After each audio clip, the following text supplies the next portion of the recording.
Assalamualaikum warahmatullahi wabarakatuh. Perkenalkan, nama saya Umi Kulsum dari kelas 10 PKM 2 nomor absen 32. Dalam video ini saya akan menjelaskan penyalahgunaan nafza dan obat-obatan terlarang. Yang pertama, saya akan menjelaskan pengertian nafza.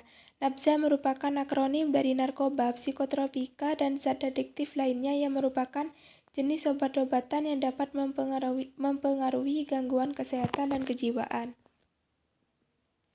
Selanjutnya ialah jenis-jenis nafza. Menurut Undang-Undang Nomor 22 Tahun 1997 tentang narkotika dikelompokkan ke dalam 3 golongan. Yang pertama ialah narkotika golongan 1. Narkotika golongan 1 adalah narkotika yang dapat digunakan untuk tujuan pengembangan ilmu pengetahuan dan tidak digunakan dalam terapi serta mempunyai potensi sangat tinggi mengakibatkan ketergantungan. Contohnya ialah heroin, kokain, dan ganja. Gambar berikut merupakan contoh dari heroin, kokain, dan ganja yang merupakan contoh dari golongan narkotika yang pertama. Selanjutnya ialah narkotika golongan 2. Narkotika golongan 2 adalah narkotika yang berkhasiat untuk pengobatan, digunakan dalam terapi atau tujuan pengembangan ilmu pengetahuan, serta mempunyai potensi tinggi mengakibatkan ketergantungan. Contoh morfin, petidin, dan turunan garam dalam golongan tertentu.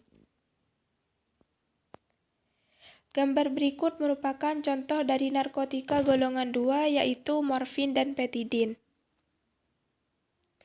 Selanjutnya ialah narkotika golongan 3. Narkotika golongan 3 adalah narkotika yang berkhasiat dalam pengobatan yang banyak digunakan dalam terapi dan atau tujuan pengembangan ilmu pengetahuan serta mempunyai potensi ringan menyebabkan ketergantungan, misalnya kodein dan garam-garam narkotika dalam golongan tertentu.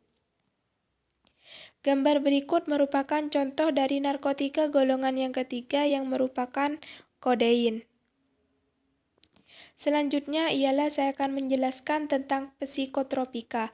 Apa itu psikotropika? Psikotropika adalah setiap bahan baik alami ataupun buatan bukan narkotika yang berkhasiat psikoaktif mempunyai pengaruh selektif pada susunan saraf pusat yang menyebabkan perubahan khas pada aktivitas mental dan perilaku.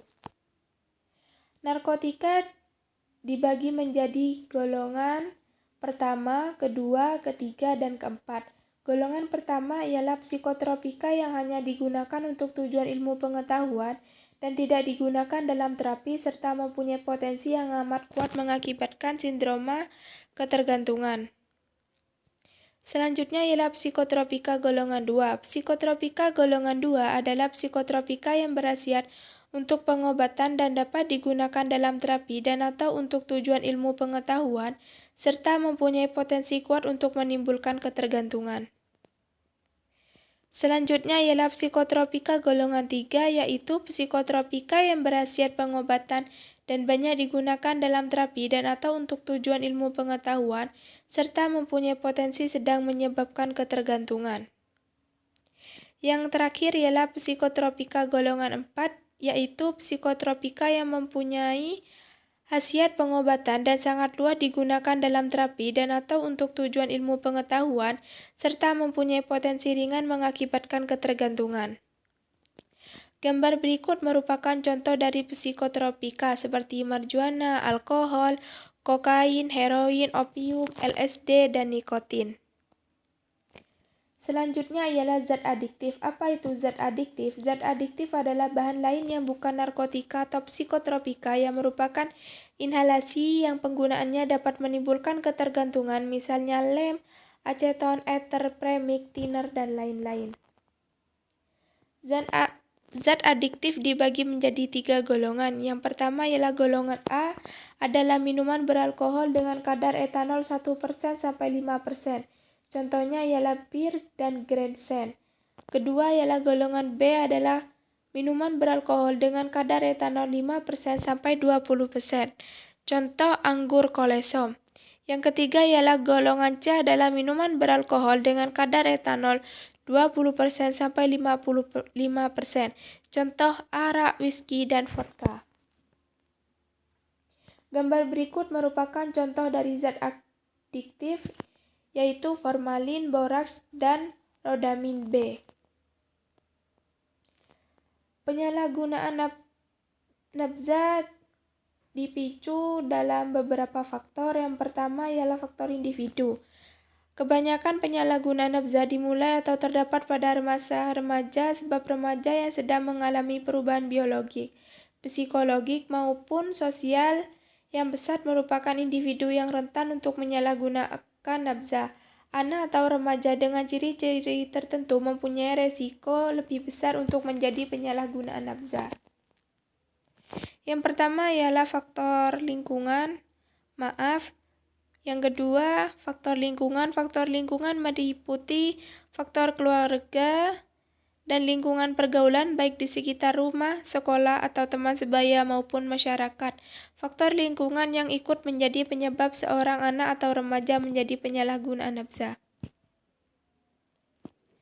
Yang pertama ialah faktor lingkungan keluarga. Biasanya dipicu oleh komunikasi orang tua antara anak kurang baik, hubungan dalam keluarga kurang harmonis atau disfungsi dalam keluarga, dan orang tua bercerai, berselingkuh, atau kawin lagi. Selanjutnya ialah faktor lingkungan sekolah.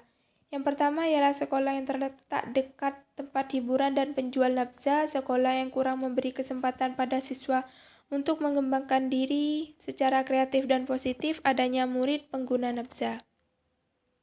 Selanjutnya ialah faktor lingkungan pergaulan. Berteman dengan pengguna narkoba, tekanan atau ancaman teman kelompok atau pengedar narkoba, dan lingkungan masyarakat atau sosial.